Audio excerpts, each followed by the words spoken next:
Hey guys, Metal Jesus here. Now today we're going to take a look at the Apple G4 Cube computer released back in 2000. Many people consider this to be one of the most beautiful computers ever created, and it's even part of the Museum of Modern Art's permanent collection in New York City. And I think you'll agree it's even stunning to look at today. However, its small design forced Apple to come up with some innovative solutions and, unfortunately, some compromises. So today we're going to talk about what made this computer so special. I'm going to show you all of its quirks, of which there are many, as well as talk about why it was ultimately a huge failure.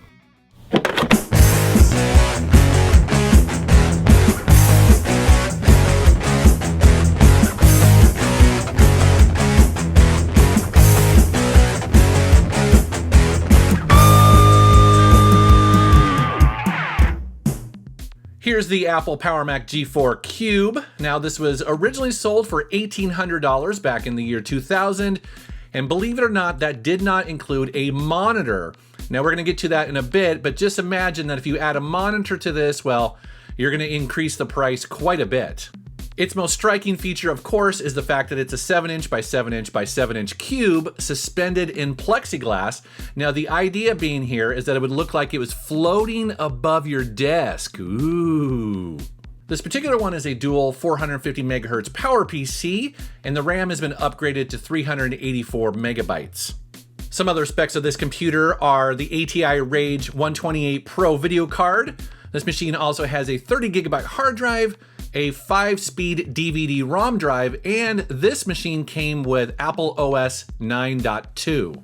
When you're looking at this footage, it's obvious what they are going for as far as the design of this. Basically, all four sides of that cube are very simplistic, very clean, very modern looking.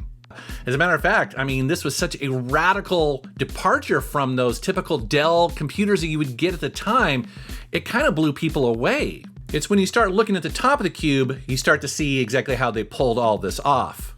The first thing you notice at the top is the motorized slot loading DVD drive. And then next to that is a massive hole. Now you would expect there to be a fan in this computer, and that's where the vents would be. But actually, this is a completely fanless computer. There's no fan on the motherboard, there's no fan on the video card. Instead, it's a huge heat sink that you can see through, all the way from the top through to the bottom.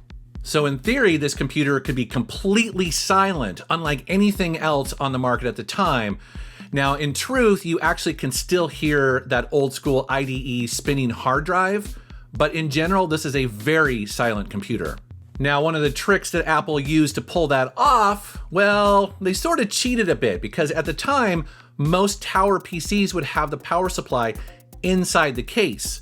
But Apple took that outside of the case in this regard, and so it's a massive brick that you would sit underneath your desk. Is it cheating? Yeah, maybe a little. That's actually a tactic the modern game consoles use to get a smaller form factor underneath your entertainment center in the living room, not unlike the Xbox 360. And then check out the power button, which isn't actually a button at all. It's simply printed on the case. Instead, that's actually a proximity sensor that detects whenever your finger is over it, and then that's what turns on the computer. Let's go ahead and flip it over and see where you plug everything in. So on the left there, of course, you have an Ethernet port. Next to that, you have two FireWire ports. Next to that are two USB ports. And you'll notice that one of them is kind of messed up. So in this case, I only have one underneath there. But as you'll see, this is not the whole story. This computer actually has 5 USB ports. You just can't see them all yet. Next to that is the modem port, because after all, this is the year 2000, and people are still doing dial-up. That is where the power plugs in. And then below that, you have two options for your monitor. This particular video card supports both VGA out, so if you have a standard PC style monitor, you can use it here, or it has something called ADC.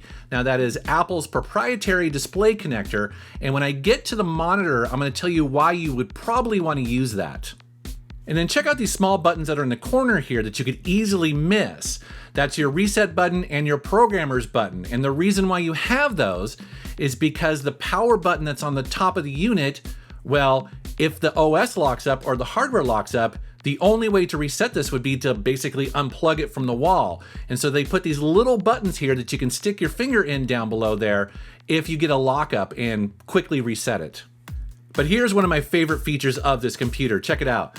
With one finger, you push the handle and it pops up, and then with one hand, you can gain access to the entire internals of the computer. It's here we can start seeing just how compact this thing really is. It's quite impressive. Now, with it open like this and exposed, you can start upgrading the RAM if you want.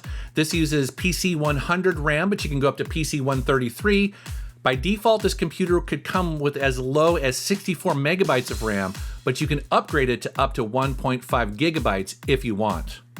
By default, these computers did not come with Wi-Fi. Mine didn't, as you can see here, but there is a slot here where you can go buy an optional airport card. And on the top, you can see that proximity sensor exposed that's used for power. It just feels like futuristic voodoo tech. It's so cool. Apple never intended their users to swap out the hard drives, but over the years, people who have owned these things have actually swapped out the older IDE drives and put in solid state drives, making this computer completely silent. I definitely intend to do that. And I have to say, isn't it ironic that today you can't open Apple computers at all? They're glued shut. They're not designed to be upgraded. It definitely sucks. So that's one of the things I love about this era is that Apple was full on giving you the access to the hardware to do whatever you wished with it. Now let's go ahead and take a look at the Apple Studio display. This is a 17-inch monitor here. And like I mentioned, this was optional. This was not included. As a matter of fact, this would set you back an additional $1,000. So think about that for a second. The Apple Cube, without any options, would start at $1,800, and then you'd add another $1,000 for this display. That seems crazy to me. But I guess the good news is for your $1,000, you would actually be getting a really good display. So this is an active matrix LCD display. It has a resolution of 1280 by 1024 and 16 million colors. And I have to say that even today, this looks shockingly good. It's a very, very nice monitor. And if you're curious, I actually bought this for only $30 from RePC down in Tukwila just about a month ago, and that's definitely more my price range. A couple interesting things about this monitor. I mentioned ADC previously. That's the Apple Display Connector. That's Apple's proprietary video connection cable. And this monitor definitely uses that. And it uses it in a really interesting way because that display type is a modification of DVI. And what it does is it combines analog and digital into one simple cable. Meaning in one cable, you actually get power to the monitor, you also get a video signal, and you also get USB data all at the same time. Remember how I mentioned that this computer technically has more USB ports? Well, when you use this monitor, notice on the back here, you have 2 additional USB ports that you can use. You can tap into these with anything. You can also use the power button built into the monitor itself to just turn on the computer because, again, it's all integrated. It's talking to each other. Now, one thing to watch out for if you're going to buy one of these Apple Studio displays today is that often these kickstands in the back are broken. They're very fragile, and often you'll see these on Craigslist or eBay, and they'll be really cheap, and that's the reason why, because you won't be able to prop it up easily. As cool as these monitors are to use on an Apple device, you may want to use it on a Windows PC, and Apple did create at the time a ADC to DVI converter, but in typical Apple fashion, it would set you back $150. Wah wah. Another quirk of the Apple Cube is that unlike every other computer before and since, the Cube did not come with any internal speaker whatsoever. Instead, Apple worked with Harman Kardon, which is a well-respected high-end speaker manufacturer, to come up with these beautiful speakers that would come with the system. And the way it works is that it has an external amplifier that gets power from one of the USB ports, and it pushes out about 20 watts of power. But I have to say, these sound pretty good.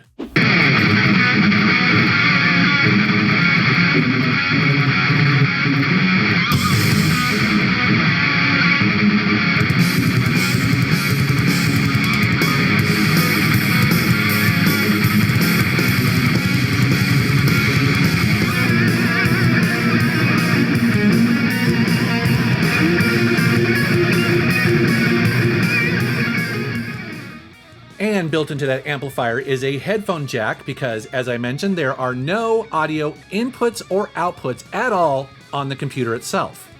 Moving on to the Apple Pro keyboard. Now this is considered a classic, at least in my mind, and was used not only with the Cube, but also with a lot of the other Power Macs. And I just think it's yet another really nice looking keyboard from Apple.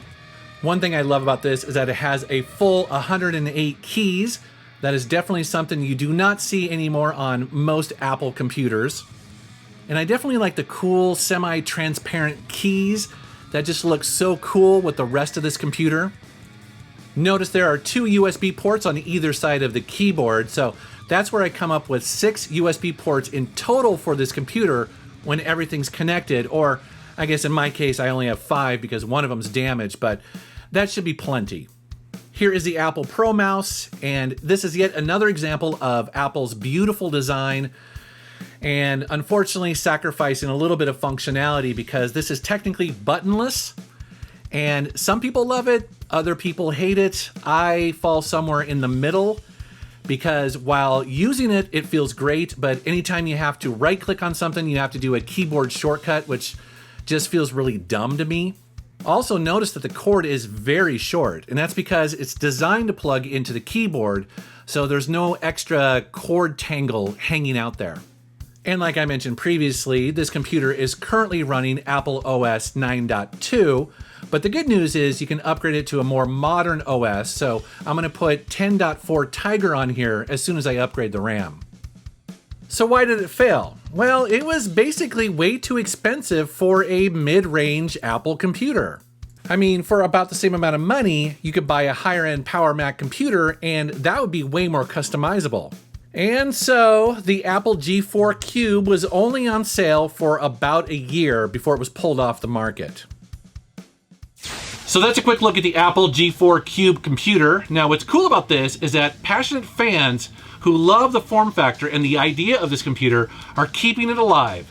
So many of them have hacked the hardware, hacked the OS, they put Linux on it, they've turned it into fish bowls. It's crazy how much people love this computer.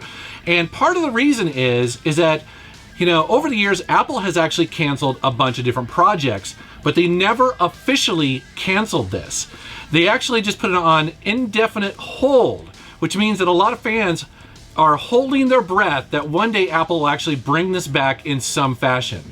And it's not hard to see the legacy of this computer showing up in newer Apple products. For instance, the touch button right here, well, that's very similar to, say, the home button that's on an iPhone or an iPad. Also, the fanless computer, well, that kind of turned into the Mac Mini or the Apple TV. And who knows, maybe one day Apple will bring this back. That would be pretty cool. I don't know. Love to know what you guys think down in the comments below. As always, I want to thank you for watching my channel. Thank you for subscribing, and take care. Like I did on the previous Compact Presario laptop, many of you will recognize this style of video very similar to a Doug DeMuro.